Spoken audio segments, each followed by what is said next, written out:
I'm Haley B. Miller, and this is Ohio Politics Explained, a podcast where you give us 15 minutes and we give you all the news you need to sound smart and impress your friends. Welcome to another episode of Ohio Politics Explained. Today, we'll discuss how the assassination of Charlie Kirk is reverberating throughout Ohio. We'll also dig into union endorsements for the 2026 election, another teacher pension lawsuit, and the status of another lawsuit over foreign donations. Back in the studio today is Laura Bischoff. Hi, Haley. Hello. So we'll start off with Kirk. This discussion, unsurprisingly, will involve some difficult issues, so proceed with care.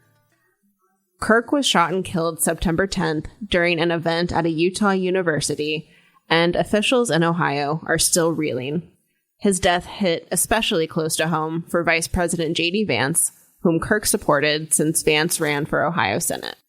Kirk's shooting was not the first case of political violence we've seen this year. In June, a gunman killed Minnesota House Speaker Melissa Hortman and her husband and injured another Minnesota official. Ohio House and Senate leaders issued a joint statement calling for respectful dialogue and condemning the use of violence to make a political point. What other responses, reactions are we seeing from lawmakers here? Yeah, so a couple of lawmakers, Republicans in the Ohio House, introduced a bill to make it so that those who commit violent crimes that were politically motivated could face an additional 10 years in prison. You know, this is part of kind of a trend in Ohio politics where they want to increase penalties for, various crimes and problems.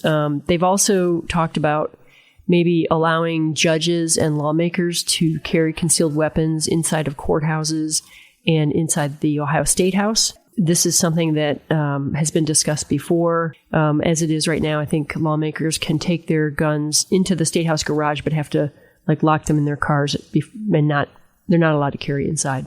The thinking behind that bill kind of reminds me of the push to allow teachers in schools to carry concealed weapons. I think the thought there was that teachers should have a line of defense, essentially, as we continue to see violent incidents play out in schools. Sure. I mean, we see school shootings and there's a lot of school districts, particularly rural school districts, that have decided to go ahead and arm school personnel. They don't have to tell us who's being armed or at what school buildings, but it's akin to the same thing as we see incidences of extreme political violence, that they want to be able to have the ability to respond right away. Yeah.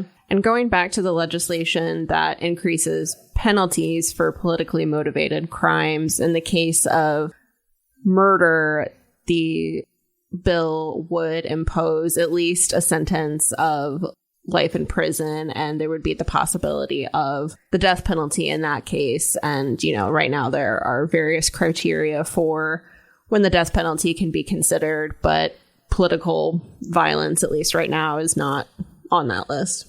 Right. It's a kind of a limited list on what can get you the death penalty, including premeditated murder, which, some of these political violence instances certainly seem premeditated.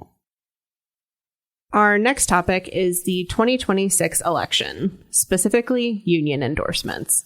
When Sherrod Brown announced his Senate bid, he got a flurry of support from unions.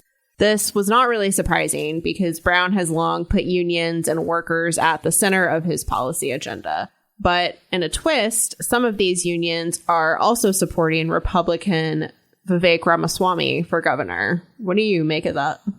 Yeah, so it's interesting. The Ohio Association of Plumbers and Pipe Fitters decided to back Ramaswamy. And I think our colleague Jesse Balmer asked their leadership, what about Tim Ryan? He's a Democrat who's pro-labor, who's gotten their support in the past. What about him? And the answer was essentially, well, he's not in the race. He's sitting on the sidelines at this point, and they see the writing on the wall, and it reads to them is that Ramaswamy's going to be the next governor. And so it's just sort of interesting. Typically some of the trade unions backed by the builders, those are lean more Republican than Democrat, but the pipe fitters and some of the other trade unions tend to lean more Democrat. So it was an interesting split that happened. Yeah, and we've even seen in the Senate race, Senator John Husted has picked up a couple union endorsements as well.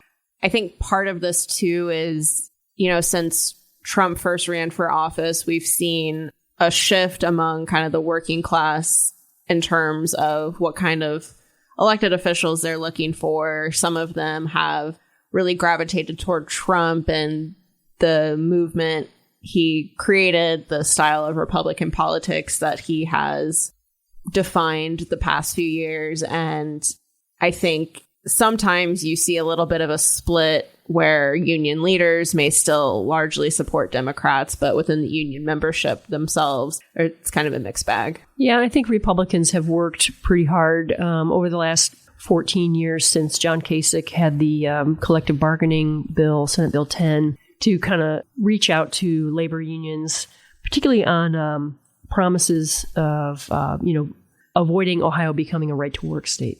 Yeah, I mean, I think I was not here, but I get the sense there was a lot of damage done and a lot of repairing that needed to be done with Senate Bill 5. And yeah, I mean, there were massive protests on the State House lawn. It was, it was put up for referendum, and they turned in well over the required number of signatures to get it to referendum. It went down hard. The voters did not like it. And I think that was a message to the Republican leadership.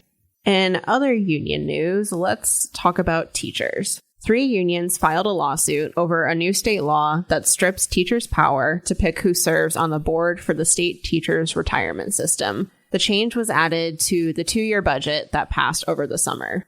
How will board members be chosen now?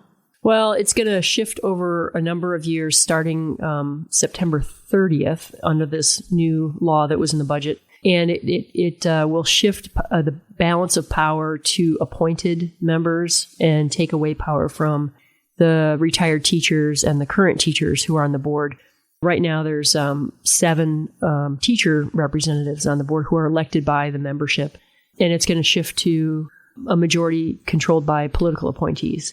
This didn't sit well with the state teachers unions, the Ohio Education Association, the Federation of Teachers, the American Association of University Professors. They all joined forces and filed this lawsuit to challenge it. They did get a temporary restraining order, kind of putting a pin on that part of the law taking effect.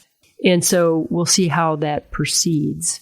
They're going to challenge it on 3 things. One is that only the state teachers' retirement system is targeted, and none of the other 4 public pension systems are facing this kind of change. And then also they say that it violates the constitutional requirement that bills address a single subject. Now, I've been covering the legislature for a long time, and I have seen a lot of bills that have more than one subject. And a lot of lawsuits over those bills. A lot of lawsuits. And also they are saying that the fact that it was inserted in the conference committee in the middle of the night into the budget bill, that failed the requirement that there be 3 readings of a bill. So a couple of, they're going after it on three different fronts. It's interesting that this isn't happening with the other pension systems. Why do you think lawmakers decided to do this with STRS? I think STRS has had a lot of controversy and chaos, huge management turnover, a kind of a turnover on who is on the board.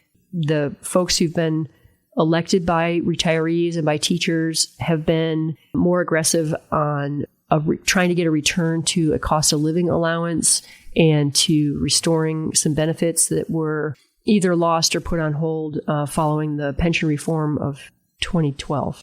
And one more thing before you go. An appeals court ruled this week that Ohio can ban green card holders and foreign nationals from donating to statewide issue campaigns. The ban came about after a dark money group that received money from a Swiss billionaire donated to the successful abortion rights amendment in 2023. I kind of doubt we've heard the last of this lawsuit. Yeah, I agree.